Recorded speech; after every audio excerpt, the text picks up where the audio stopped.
Si vous voulez aller à l'université, vous devez passer des examens. Je les ai ratés 3 fois. J'ai eu beaucoup d'échecs.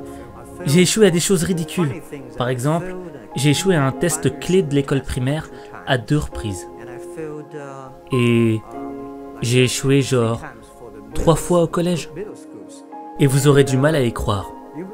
Mais à Hangzhou, ma ville, il n'y avait qu'un seul collège. Et aucun autre collège nous aurait acceptés. On était trop mauvais. Je pense qu'on doit s'y habituer. On n'est pas si bon que ça. Encore aujourd'hui, il y a beaucoup de gens qui nous rejettent.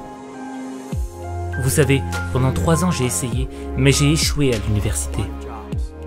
Alors j'ai postulé à plusieurs jobs, mais j'ai été rejeté 30 fois. J'ai été à la police, on m'a dit non, t'es pas assez bon. Je suis même allé au KFC, quand le KFC est venu en Chine, dans ma ville. 24 personnes se sont présentées. 23 personnes ont été acceptées. J'étais le seul gars à avoir été rejeté. Et quand je me suis présenté à la police, 5 personnes se sont présentées, 4 personnes ont été acceptées. J'étais encore le seul gars à avoir été rejeté. Oh, en passant, est-ce que je vous ai dit que j'ai postulé pour Harvard? J'ai été rejeté 10 fois.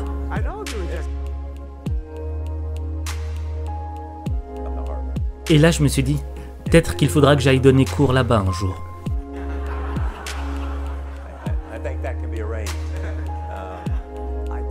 Je ne pense pas que dans ce monde, il y ait des gens qui ont été rejetés plus de 30 fois. La seule chose qu'il faut, c'est ne jamais abandonner. Comme Forrest Gump, il faut continuer à se battre. Il faut continuer à s'améliorer soi-même. On n'a pas le temps de se plaindre. Et quelle est la différence entre ceux qui réussissent et ceux qui échouent? J'ai remarqué que si les gens font une erreur, et si ils se plaignent des autres, ils ne reviendront jamais. Mais si une personne fait un bilan de conscience sur elle-même, et qu'elle se dit « là ça ne va pas avec moi, là ça ne va pas avec moi », là, il y a de l'espoir. La question, ce n'est pas juste comment devenir riche. La question, c'est comment vivre la vie que tu mérites. Comment changer ta vie? Ben, faudra commencer par te changer toi-même et accepter d'aller dans une zone d'inconfort. Et c'est quoi l'inconfort?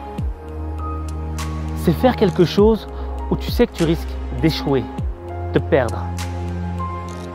Mais l'échec, ce n'est pas la fin de ton histoire, c'est le début de ton apprentissage. Alors, tu vas t'en prendre plein la gueule, tu vas tomber, tu vas pleurer, tu vas douter. Mais tant que tu continueras d'avancer, tu auras toujours une chance d'y arriver. Alors avance, parce qu'il n'y a que toi qui peux avancer. Il n'y a que toi.